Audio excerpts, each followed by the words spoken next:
তিন দফা দাবিতে অনড় জগন্নাথের শিক্ষার্থীরা, দাবি আদায় না হওয়া পর্যন্ত শাটডাউন ঘোষণা। আমাদের তো দেয়ালে পিঠ থেকে গেছে, আমাদের হল দরকার, আমাদের জগন্নাথ বিশ্ববিদ্যালয়ের উন্নয়ন দরকার। যেহেতু কোনো সমাধান সুরাহা এখনো করতে পারতেছে না, আমরা রাজপথ ছাড়ছি না। ঢাকা বিশ্ববিদ্যালয়ের শিক্ষার্থী সাম্য হত্যার প্রতিবাদে ছাত্র দলের কালো ব্যাজ ধারণ, হত্যাকারীদের গ্রেফতার এবং শাস্তি দাবি। আমরা কঠোর অবস্থান না নামা পর্যন্ত এই বিচার সাম্য হত্যার বিচার হবে। সারা বাংলাদেশের প্রতিটি শিক্ষা প্রতিষ্ঠানে দুর্বার আন্দোলন করে তুলব ইনশাআল্লাহ। ইশরাক হোসেনকে দক্ষিণ সিটির মেয়র ঘোষণার দাবিতে নগর ভবনের সামনে দ্বিতীয় দিনের মতো বিক্ষোভ, সব গেটে তালা। মেয়র না থাকার ফলে বিভিন্ন ধরনের প্রশাসনিক জটিলতা পড়েছে। জনতার মেয়র ইশরাককে শপথ গ্রহণ করে অনতিবিলম্বে তাকে দায়িত্ব বুঝিয়ে দেওয়া হোক। সাংবাদিকদের বিরুদ্ধে হত্যা মামলাগুলো তদন্ত হচ্ছে, কর্মরতদের সামাজিক যোগাযোগ মাধ্যমে ব্যক্তিগত মতামত না দেওয়ার পরামর্শ শফিকুল আলমের। সবারই তাদের সাংবাদিকদের জন্য একটা সোশ্যাল মিডিয়া পলিসি আছে। তারা চায় না যে আপনি এমন কিছু বলেন, লেখেন যেটার জন্য পত্রিকার নিউট্রালিটি ক্ষতিগ্রস্ত হয়। ভারতের অহংকার মাটিতে মিশিয়ে দিয়েছে পাকিস্তান, মন্তব্য শেহবাজ শরীফের। যুক্তরাষ্ট্রের মধ্যস্থতার দাবি অস্বীকার করেছে ভারত। দ্বিতীয় ক্যাম্পাস, আবাসন ভাতা সহ 3 দফা দাবি আদায়ের টানা দ্বিতীয় দিনের মতো কাকরাইল মোড়ে অবস্থান নিয়ে আন্দোলন করছে জগন্নাথ বিশ্ববিদ্যালয়ের শিক্ষার্থী শিক্ষকরা। তারা বলছেন 20 বছর ধরে এই সংকট নিয়ে চলছে জগন্নাথ বিশ্ববিদ্যালয়। একটি চক্র দীর্ঘদিনের এই সমস্যার সমাধান করেনি। মার্চ টু যমুনা কর্মসূচিতে পুলিশের হামলারও বিচার দাবি করেন শিক্ষার্থীরা।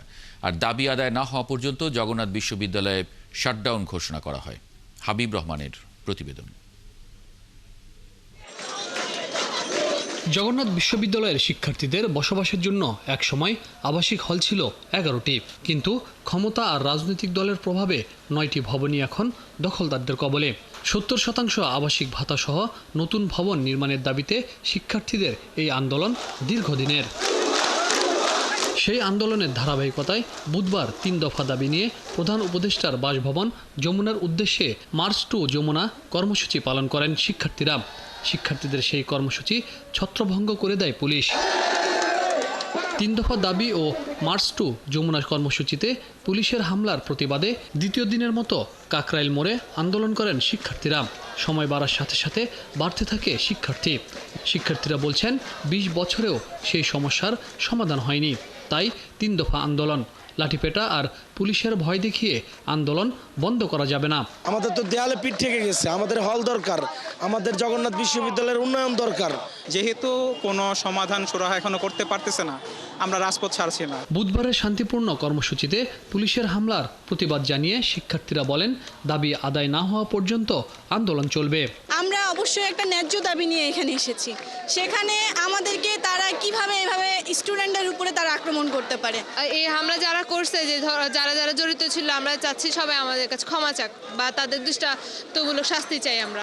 জগন্নাথ বিশ্ববিদ্যালয়ের শিক্ষকরা জানান নিয়ম অনুযায়ী উপাচার্যের বাসভবন থাকার কথা, কিন্তু সেটিও নেই। পুরনো ঝুঁকিপূর্ণ ভবনে ক্লাস করছে শিক্ষার্থীরা। হল না থাকায় মানবেতর জীবনযাপন করে তারা। একটি চক্রের কারণে জগন্নাথ বিশ্ববিদ্যালয়ের সমস্যা সমাধান হচ্ছে না বলে জানান শিক্ষকরা। আমাদের শিক্ষার্থীদের যে দাবি, এটা অত্যন্ত যৌক্তিক দাবি।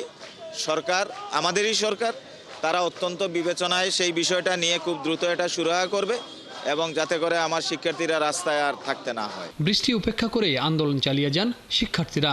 আর দাবি আদায় না হওয়া পর্যন্ত জগন্নাথ বিশ্ববিদ্যালয়ের সব কার্যক্রম শাটডাউন ঘোষণা করেছে প্রতিষ্ঠানটির শিক্ষক সমিতি। হাবিব রহমান, 71, ঢাকা। ঢাকা বিশ্ববিদ্যালয়ের শিক্ষার্থী এবং ছাত্র দলনেতা শাহরিয়ার আলম সাম্য হত্যার ঘটনায় কালো ব্যাজ ধারণ এবং অবস্থান কর্মসূচি পালন করছে ছাত্রদল। পাশাপাশি নিরাপদ ক্যাম্পাস নিশ্চিতে ব্যর্থতার দায়ে উপাচার্য এবং প্রক্টরের পদত্যাগও দাবি করেছে সংগঠনটি। ছাত্রদলের সভাপতি অভিযোগ করেছেন একটি গুপ্ত সংগঠন সাম্য হত্যার পেছনে জড়িত, তাদেরকে রাজপথেই মোকাবেলা করা হবে। ফরহাদ ইবনে মালিকের প্রতিবেদন। ঢাকা বিশ্ববিদ্যালয়ের শিক্ষার্থী ও ছাত্রদল নেতা শাহরিয়ার আলম সাম্য হত্যার প্রতিবাদে টানা দ্বিতীয় দিনের মতো উত্তাল ঢাকা বিশ্ববিদ্যালয় ক্যাম্পাস। বৃহস্পতিবার বিশ্ববিদ্যালয় শোক জানিয়ে আধাবেলা ক্লাস পরীক্ষা স্থগিত রাখলেও সাম্য হত্যার প্রতিবাদে ভিসির বাসভবনের সামনে কালো ব্যাচ ধারণ কর্মসূচি পালন করে ছাত্রদল। যোগ দেয় বিশ্ববিদ্যালয় ছাত্রদল সহ বিভিন্ন ইউনিটের নেতাকর্মীরা। 9 মাসে ঢাকা বিশ্ববিদ্যালয়ে 2টা খুন হয়েছে। এটা অনিরাপদ ক্যাম্পাস, সাধারণ শিক্ষার্থীদের জন্য একটা অনিরাপদ ক্যাম্পাস। বর্তমান সরকার যেভাবে যে প্রশাসনিকভাবে যে গাফলতি, তাদের মনে হয় না যে আমরা কঠোর অবস্থান না নামা পর্যন্ত এই বিচার সাম্য হত্যার বিচার হবে। ভিসি প্রক্টর তাদের এই ব্যর্থতার দায়ভার নিয়ে দ্রুত সময়ের মধ্যে পদত্যাগের মাধ্যমে বিচার কার্যক্রম শুরু করবে বলে প্রত্যাশা করি। যদি আমরা বিচার না পাই তাহলে আমরা সর্বোচ্চ বাংলাদেশ জাতীয়তাবাদী ছাত্রদল সারা বাংলাদেশের প্রতিটি শিক্ষা প্রতিষ্ঠানে দুর্বার আন্দোলন করে তুলব ইনশাআল্লাহ। এ সময় প্রশাসনের দ্বিচারিতা নিয়ে সমালোচনা করেন বিশ্ববিদ্যালয় ছাত্রদলের নেতারা। দেশের সর্বোচ্চ বিদ্যাপীঠকে একটি নিরাপত্তার চাদরে ঢাকতে না পারে তাহলে তো এই ব্যর্থতার দায় তাদের নিতেই হবে। এবং আপনি গত 2 দশকে কিন্তু এইরকম হত্যাকাণ্ডের শিকার কাউকে হতে হয়নি। আপনারা যদি অতি দ্রুত সময়ের মধ্যে দৃশ্যমান কোনো পদক্ষেপ গ্রহণ না করেন, ঢাকা বিশ্ববিদ্যালয় প্রাঙ্গণে যে কোনো ধরনের অনাকাঙ্ক্ষিত ঘটনা ঘটতে পারে। বৃষ্টি উপেক্ষা করে চলা কর্মসূচিতে ছাত্রদল সভাপতি জানান, সাম্য হত্যার বিচার ও নিরাপদ ক্যাম্পাস নিশ্চিত না হওয়া পর্যন্ত রাজপথে থাকবেন তারা। অভিযোগ করেন, হত্যার পেছনে একটি গুপ্ত সংগঠন জড়িত। একটি গুপ্ত সংগঠন রয়েছে, তার নেতা কর্মীরা তারা সংঘবদ্ধভাবে এর বিরুদ্ধে অপপ্রচার চালাচ্ছে। সাম্যের হত্যাকাণ্ড নিয়ে সোশ্যাল মিডিয়ায় প্রপাগান্ডা ছড়িয়েছে। আমরা শুধু নিন্দা জানিয়ে ক্ষান্ত হব না, আমরা তাদেরকে দাঁত ভাঙা জবাব দেওয়ার জন্য কারা এই খুনের সাথে জড়িত তাদের নাম প্রকাশ করতে হবে, সিসি ক্যামেরার ফুটেজ প্রকাশ করতে হবে। প্রশাসনের ব্যর্থতার দায়ে উপাচার্য ও প্রক্টরের পদত্যাগও দাবি করেন ছাত্রদল সভাপতি। ফরহাদ ইবনে মালিক, ৭১, ঢাকা। ঢাকা বিশ্ববিদ্যালয়ের শিক্ষার্থী ছাত্রদল নেতা শাহরিয়ার আলম সাম্য হত্যার বিচারের দাবিতে দেশের বিভিন্ন শিক্ষা প্রতিষ্ঠানে নানা কর্মসূচি পালন করেছে ছাত্রদল। এ সময় তারা হত্যাকারীদের দ্রুত গ্রেপ্তার ও দৃষ্টান্তমূলক শাস্তির দাবি জানায়। সহকর্মীদের তথ্য ছবিতে প্রতিবেদন। সাম্য হত্যার প্রতিবাদে সকালে বরিশাল ব্রজমোহন কলেজের সামনে সড়কে কালো ব্যাজ পরে অবস্থান নেয় ছাত্রদলের নেতাকর্মীরা। এ সময় তারা সাম্য হত্যাকারীদের গ্রেপ্তারের পাশাপাশি সকল হত্যাকাণ্ড বন্ধ করার হুঁশিয়ারি দেন। অনতিবিলম্বে আমার ভাই, আমার সহযোদ্ধা সাম্য হত্যাকারীদেরকে দৃষ্টান্তমূলক শাস্তির দাবি জানাচ্ছি। বাংলাদেশ জাতীয়তাবাদী ছাত্রদল সারা বাংলাদেশের শিক্ষা প্রতিষ্ঠানে সাধারণ শিক্ষার্থীদের সঙ্গে নিয়ে আন্দোলন করে তুলতে সন্ত্রাসীদের বিরুদ্ধে। সাম্যর হত্যাকারীদের দৃষ্টান্তমূলক শাস্তি ও নিরাপদ শিক্ষা প্রতিষ্ঠানের দাবিতে অবস্থান কর্মসূচি পালন করে রাজশাহী বিশ্ববিদ্যালয়ের শাখা ছাত্রদল। কর্মসূচির অংশ হিসেবে তারা কালো ব্যাজ ধারণ করে। এ সময় তারা ছাত্রদল নেতা সাম্যের হত্যাকারীদের দ্রুত গ্রেপ্তার ও দৃষ্টান্তমূলক শাস্তির দাবি জানান। নাটোরেও ছাত্রদলের পক্ষ থেকে কালো ব্যাজ ধারণ করে অবস্থান কর্মসূচি পালন করা হয়। এই হত্যাকাণ্ডের সুষ্ঠু তদন্ত ও দ্রুত বিচার নিশ্চিত করতে সংশ্লিষ্ট প্রশাসনের প্রতি আহ্বান জানায় তারা। শারমিন স্বপ্না, ৭১।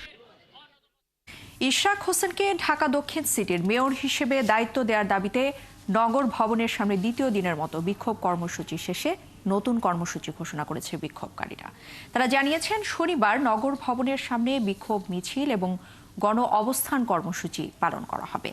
আর এর আগে সড়ক অবরোধ করে কর্মসূচি পালন করার পাশাপাশি নগর ভবনের সব গেটে তালা লাগিয়ে দেন বিক্ষোভকারীরা।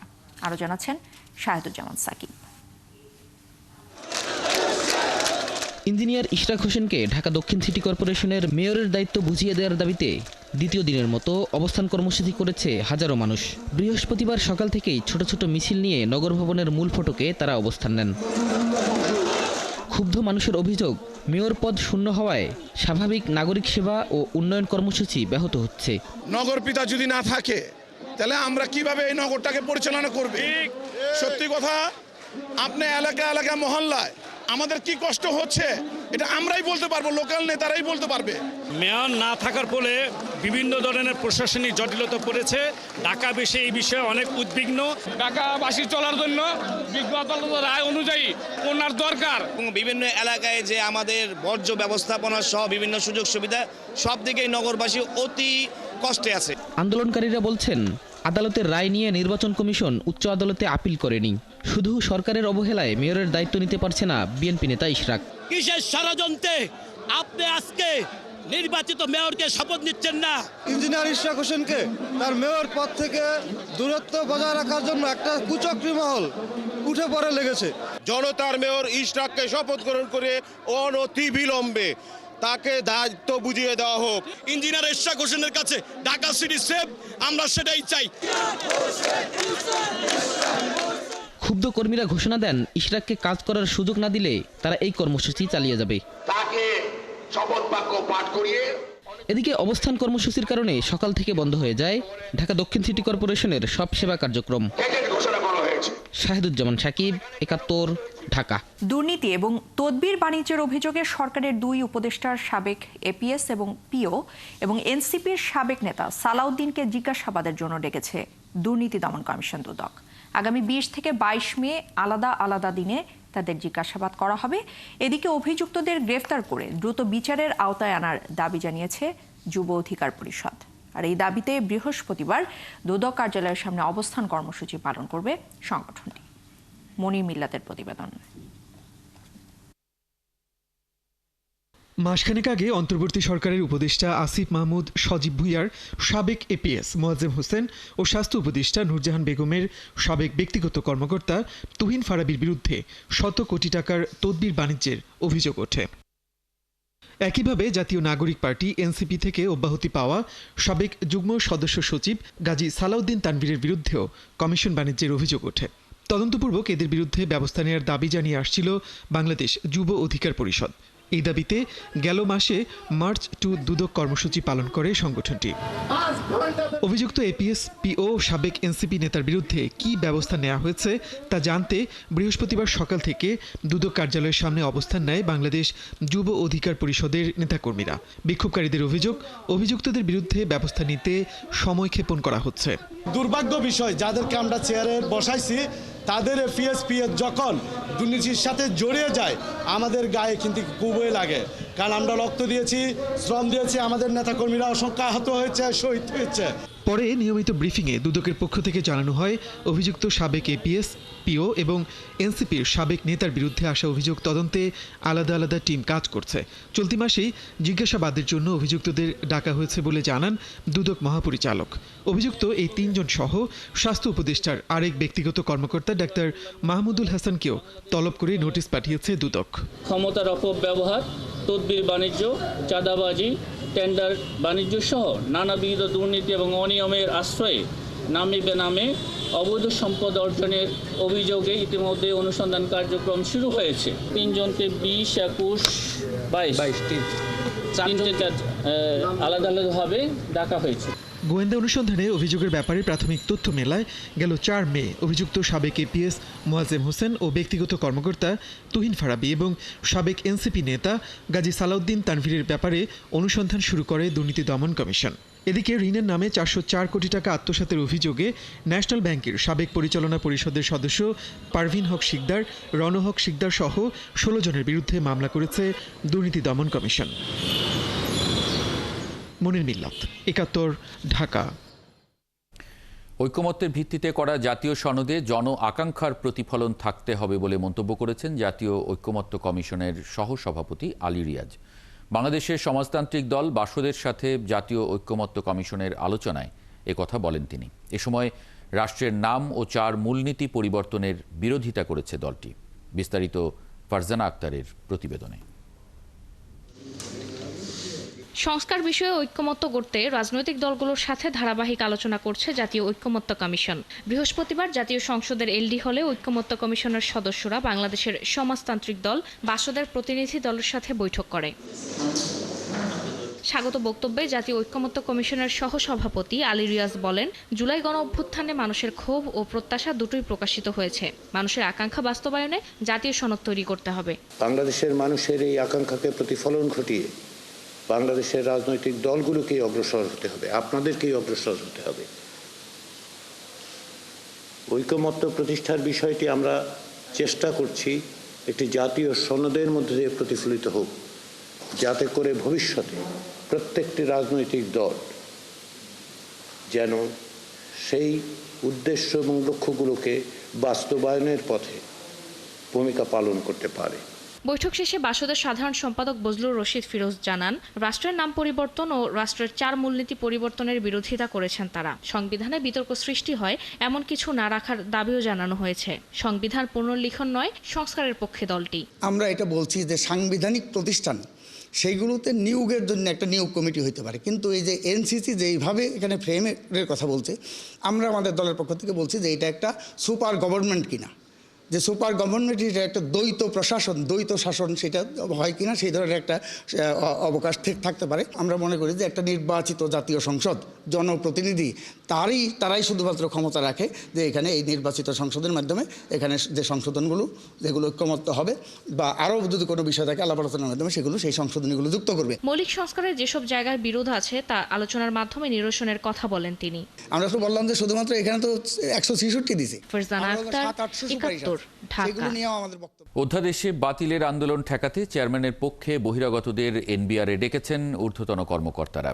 তাদের দিয়ে সংবাদ সম্মেলন করার চেষ্টাও করেন এনবিআরের জনসংযোগ কর্মকর্তা। তবে এনবিআর সদস্য বেলাল চৌধুরীর দাবি, এলাকার লোক হওয়ায় তারা দেখা করতে এসেছিলেন। এদিকে আন্দোলনরত কর্মকর্তারা বলছেন তাদের বিরুদ্ধে ষড়যন্ত্র করা হচ্ছে। রুহুল আমিনের রিপোর্ট। এনবিআর সংস্কারের অধ্যাদেশ বাতিলের দাবিতে বৃহস্পতিবারও কলমবিরতি কর্মসূচি পালন করেন কর্মকর্তা কর্মচারীরা। এর মধ্যে দুপুরের দিকে 20 থেকে 30 জন ব্যক্তি এনবিআরে হাজির হন একটি ব্যানার নিয়ে। পুলিশ পাহারায় কিছুক্ষণ সমাবেশ করে চলে যান তারা। এনবিআর চেয়ারম্যান সহ অনেক কর্মকর্তার বিরুদ্ধে নিষেধাজ্ঞা করেন ও পদত্যাগ দাবি করেন। এখনো যারা সেই আগের ফ্যাসিবাদের আমলারা তাদের শপথে বহাল আছে, তারা এখনো সেই প্রেসক্রিপশন অনুযায়ী বাংলাদেশকে ধ্বংসের মিশনে নেমেছে। কিছুক্ষণ পর জনসংযোগ কর্মকর্তা বার্তা পাঠান 3টায় সংবাদ সম্মেলন করবেন এনবিআর চেয়ারম্যান। উপস্থিত হন অনেক সাংবাদিক। এনবিআর চেয়ারম্যান সংবাদ সম্মেলনে না এলেও কয়েকজন বহিরাগতকে দেখিয়ে তাদের বক্তব্য নিতে বলেন জনসংযোগ কর্মকর্তা। বহিরাগত ইসমাইল সম্রাট নামের এই যুবক একটি রাজনৈতিক দলের পরিচয়ে কথা বলতে চান। এনবিআর এর বিষয়ে তিনি কেন কথা বলবেন এমন প্রশ্ন করলে শুরু হয় বাকবিতণ্ডা। এক পর্যায়ে জানান এনবিআর সদস্য বেলাল চৌধুরীর ডাকে তারা এসেছেন। ঝামেলা গন্ডগোল কোনো কিছু তো হওয়ার বিষয়। তাহলে আপনি দলবল নিয়ে এখানে আসছেন কেন? না, আমরা দলবল নিয়ে আসি না। আপনাকে তো দেখছি আমরা দলবল নিয়ে আসছেন। এই যে এই যে আমরা আসছি এরকম মব জাস্টিস যেন কোথাও না হয় সেজন্য। এ বিষয়ে বক্তব্য জানতে বেলাল চৌধুরীর সঙ্গে দেখা করেন সাংবাদিকরা। সেখানেও একজন ছাত্রনেতার দেখা মেলে। ক্যামেরায় বক্তব্য না দিলেও বেলাল চৌধুরী দাবি করেন এলাকার লোক হিসেবে দেখা করতে এসেছিলেন ওই যুবকরা। কেউ যদি নোয়াখালী আমার কাছে আসবেন, আমার এলাকার ছেলে, আমরা আসতেই পারে। এদিকে কলমবিরতির দ্বিতীয় দিন শেষে সংবাদ সম্মেলনে আন্দোলন চালিয়ে যাবার ঘোষণা দেন এনবিআর কর্মকর্তারা। পৃথিবীর যে কোনো জায়গায় যখন কোনো আন্দোলন হয়, যৌক্তিক আন্দোলন হলেও সেটাকে নষ্ট করার জন্য অনেক মহল চেষ্টা করে। তো আমাদের উপরেও এরকম চেষ্টা হবে, আমরাও ঝুঁকির মধ্যে আছি, এটা সত্য, কিন্তু আমরা তো একটা যৌক্তিক এবং সরকারের পক্ষে। সংস্কার অধ্যাদেশ বাতিল করে পরামর্শ কমিটির রিপোর্ট প্রকাশেরও দাবি জানান তারা। রুহুল আমিন, ৭১, ঢাকা। দেশের আর্থিক খাতের কথা ভেবেই ডলার রেট বাজারের উপর ছেড়ে দেওয়া হয়েছে এবং এটি অনেকভাবেই অর্থনীতি সহায়ক হবে বলে মনে করেন কেন্দ্রীয় ব্যাংকের ডেপুটি গভর্নর হাবিবুর রহমান। বলেন, প্রথম দিনে ডলার রেট কিছুটা ওঠানামা করলেও চাহিদা এবং যোগানের ভারসাম্য থাকায় টাকার অবমূল্যায়ন হতে দেবে না কেন্দ্রীয় ব্যাংক। আর পট পরিবর্তনের পর আর্থিক খাতে যে শঙ্কা তৈরি হয়েছিল তা থেকেও বাংলাদেশ বের হয়ে এসেছে বলে জানিয়েছেন তিনি। অনুপ অধিকারী তরুণ জানাচ্ছেন বিস্তারিত। আইএমএফের ঋণ পেতে কেন নমনীয় হলো বাংলাদেশ ব্যাংক? ডলার রেটের লাগাম পুরোটাই কি তাহলে থাকবে বাজারের হাতে? টাকার অবমূল্যায়ন আবার হলে কি করবে কেন্দ্রীয় ব্যাংক? পলিসি রিসার্চ ইনস্টিটিউটে আয়োজিত অনুষ্ঠানে এমন সব প্রশ্নের উত্তর দেন ডেপুটি গভর্নর হাবিবুর রহমান। এটা আমাদেরকে আসলে অনেকভাবে হেল্প করবে। সেটা হচ্ছে যে ইন্টারন্যাশনাল কমিউনিটিতে বাংলাদেশের রিফর্মের যে একটা সদিচ্ছা, রিফর্মের যে একটা তাগিদ আমরা যে ফিল করছি সেটা সিগন্যাল দিবে এবং সাথে সাথে বাংলাদেশের বহি অর্থনৈতিক খাতের যে শক্তি সেটা যে ভালো আছে সেটাকেও আসলে মিন করবে। আমাদের মনে হচ্ছে ফরেন এক্সচেঞ্জের ডিমান্ড এবং ফরেন এক্সচেঞ্জের সাপ্লাই সেটার মধ্যে একটা সুন্দর ব্যালেন্স এখন তৈরি হয়েছে। ফলে এক্সচেঞ্জ রেটের উপর একটা আনএক্সপেক্টেড যে অবমূল্যায়নের প্রেসার বা ডেপ্রিসিয়েশনের প্রেসার আসবে আমরা এটা মনে করি না। চলতি অর্থ বছরে দেশে জিডিপি গ্রোথ 3.3% হতে পারে বলে এরই মধ্যে পূর্বাভাস দিয়েছে ওয়ার্ল্ড ব্যাংক। আইএমএফ অবশ্য এর থেকে একটু বেশি বলছে। আইএমএফের হিসেবে জিডিপি গ্রোথ হবে 3.76%। তবে এডিবির ধারণা 3.9 হতে পারে জিডিপি গ্রোথ, যদিও হাবিবুর রহমান বলেন আর্থিক খাতে শঙ্কা কেটে গেছে, ফলে জিডিপি গ্রোথ আবার 7% উন্নীত হবে। আমাদের অর্থনীতির যে একটা আশঙ্কা তৈরি হয়েছিল, নতুন সরকারের নতুন রিফর্ম মেজার্স, প্রত্যেকটা সেক্টরের যে মেজার্সগুলো নেয়ার ফলে আমরা ইতিমধ্যেই একটা রিবাউন্ড, ইতিমধ্যে একটা রিকভারি ইঙ্গিত পাচ্ছি সর্বক্ষেত্রে। আমি আমাদের অর্থনীতি নিয়ে অত্যন্ত আশাবাদী এবং আমি আশা করি অতি শীঘ্রই আমাদের জিডিপির গ্রোথও আমাদের পূর্বের যে 7%-এর একটা ধারা ছিল সেখানে ফিরে আসবে। রেমিটেন্সের টাকা গ্রামে যাচ্ছে, ফলে গ্রামীণ অবকাঠামো ও জীবনযাত্রার মান উন্নয়ন হচ্ছে। রিজার্ভও ভালো অবস্থানে। তারপরও আর্থিক খাতের সার্বিক সংস্কার করে ব্যাংকিং খাতে সুশাসন নিশ্চিত করা দরকার বলে মনে করেন খাত সংশ্লিষ্টরা। আমরা ফাইন্যান্সিয়াল সেক্টরেও আমরা ভালো ভালো সংস্কার দেখছি, ব্যাংকিং রেজলিউশন অর্ডার, যার কারণে ব্যাংকিং খাতে আমরা সুশাসন আশা করতে পারি। অনুপ অধিকারী, তরুণ, ৭১, ঢাকা। পাকিস্তান সেনাবাহিনী ভারতের অহংকার মাটিতে মিশিয়ে দিয়েছে বলে মন্তব্য করেছেন দেশটির প্রধানমন্ত্রী শেহবাজ শরীফ। এছাড়া পাক সেনাবাহিনী ভারতকে মানসিকভাবে বিপর্যস্ত করে দিয়েছে বলেও জানিয়েছেন তিনি। ভারত চলমান যুদ্ধবিরতি ভঙ্গ করে আবারও হামলা চালাতে পারে বলে সতর্ক করেছেন পাকিস্তানের প্রতিরক্ষা মন্ত্রী খাজা আসিফ। এদিকে যুক্তরাষ্ট্র সম্প্রতি ভারত পাকিস্তানের যুদ্ধবিরতির মধ্যস্থতা করেছে বলে যে দাবি করেছে তা অস্বীকার করেছে ভারতের পররাষ্ট্র মন্ত্রণালয়। সৃষ্টি ঘটকের প্রতিবেদন। ভারত ও পাকিস্তানের সাম্প্রতিক সামরিক উত্তেজনার মধ্যে যুক্তরাষ্ট্রের প্রেসিডেন্ট ডোনাল্ড ট্রাম্প দাবি করেছিলেন তিনি দুই দেশের মধ্যে যুদ্ধবিরতির জন্য মধ্যস্থতা করেছেন। তবে ভারত আনুষ্ঠানিকভাবে ডোনাল্ড ট্রাম্পের এই দাবি প্রত্যাখ্যান করেছে।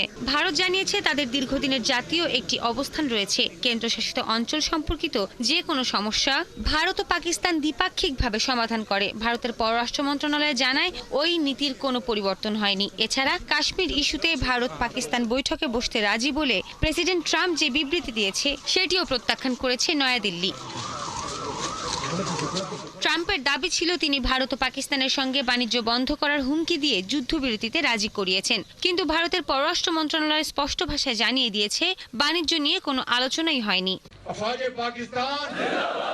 এদিকে ভারতকে কটাক্ষ করে আবারও বিবৃতি দিয়েছেন পাকিস্তানের প্রধানমন্ত্রী শেহবাজ শরীফ। বুধবার ভারতের বিরুদ্ধে অপারেশন বুনিয়ান উন মারসুসে অংশ নেওয়া সেনাদের সঙ্গে দেখা করতে শিয়ালকোটের পারসুস সেনানিবাসে যান শেহবাজ।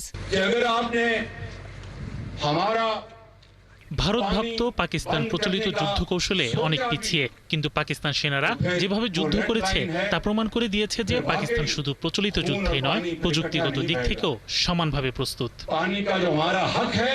এদিকে পাকিস্তানের পররাষ্ট্রমন্ত্রী খাজা আসিফ জানিয়েছেন ভারত যুদ্ধবিরতি ভঙ্গ করে আবারও যে কোনো সময় হামলা চালাতে পারে। তিনি বলেছেন ভারতের পক্ষ থেকে উস্কানি এলে তার শক্ত জবাব দিতে প্রস্তুত পাকিস্তান। সৃষ্টি ঘটক, ৭১। এদিকে ভারতের উত্তর পূর্বাঞ্চলীয় রাজ্য মণিপুরের চান্দেল জেলায় অভিযান চালিয়ে 10 বিচ্ছিন্নতাবাদীকে হত্যা করেছে দেশটির আধা সামরিক বাহিনী আসাম রাইফেলস। ভারত মিয়ানমারের সীমান্ত সংলগ্ন চান্দেল জেলার বিভিন্ন এলাকায় বুধবার থেকে অভিযান পরিচালনা করছে আসাম রাইফেলস। ভারতীয় সেনাবাহিনীর ইস্টার্ন কমান্ড জানিয়েছে সুনির্দিষ্ট গোয়েন্দা তথ্যের ভিত্তিতে মণিপুরের চান্দেল জেলার খেংজয় উপজেলার নিউ সামতাল গ্রামে অভিযান চালানো হচ্ছে। অভিযানে এখন পর্যন্ত 10 জন বিচ্ছিন্নতাবাদী সন্ত্রাসী নিহত হয়েছেন। আর এই অভিযান লক্ষ্য পূরণ না হওয়া পর্যন্ত চলমান থাকবে বলেও জানানো হয়েছে। 2023 সালের 4 মে মাস মেইতেই জনগোষ্ঠীকে তফসিলি জাতি হিসেবে ঘোষণা করে মণিপুর হাইকোর্ট। উচ্চ আদালতের এই সিদ্ধান্ত বাতিলের দাবিতে প্রতিবাদে ফুঁসে ওঠে রাজ্যটির কুকি সম্প্রদায়। পরে কুকিদের এই প্রতিবাদ বিক্ষোভ রূপ নেয় সাম্প্রদায়িক দাঙ্গায়। অশান্ত সেই পরিস্থিতির সুযোগে সক্রিয় হয়ে ওঠে বিদ্রোহী বিচ্ছিন্নতাবাদীরা। আইপিএলে দল পেতে না পেতেই নানামুখী প্রতিকূলতার মুখোমুখি মুস্তাফিজুর রহমান। একে তো বিসিবির এনওসি মিলবে কিনা সেই শঙ্কা রয়েছে, সাথে যোগ হয়েছে ভারতে ওঠা বয়কট দিল্লি ক্যাপিটালস ট্রেন্ড। মূলত বাংলাদেশের সাথে ভারতের চলমান সম্পর্কের নিরিখে মুস্তাফিজকে দলে দেখতে চান না দিল্লির সমর্থকরা। বিস্তারিত পার্থ বণিকের রিপোর্টে। Boycott Delhi Capitals. ফেসবুক জুড়ে এই হ্যাশট্যাগ বুধবার সন্ধ্যা থেকেই ভারতে ট্রেন্ডিং লিস্টে, যেখানে ব্যবহৃত হচ্ছে মোস্তাফিজের ছবি, কমেন্ট বক্সে ধুয়ে দেওয়া হচ্ছে বাংলাদেশের কাটার মাস্টারকে। দাবি একটাই, মোস্তাফিজ মুক্ত, দিল্লি চাই।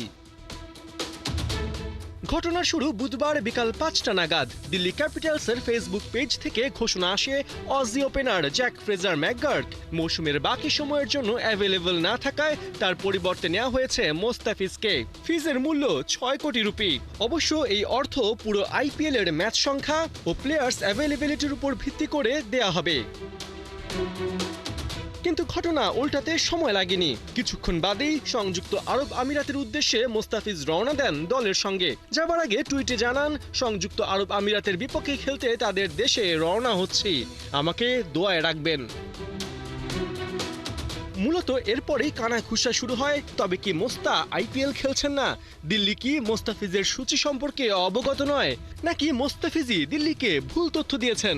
অবস্থা যখন ঘোলাটে, তখন তা আরো ঘোলাটে হয় বিসিবির প্রধান নির্বাহী নিজামুদ্দিন চৌধুরী সুজনের সাক্ষাৎকারে। সাফ জানিয়ে দেন, চুক্তি অনুযায়ী ফিজের আরব আমিরাত যেতে হবে।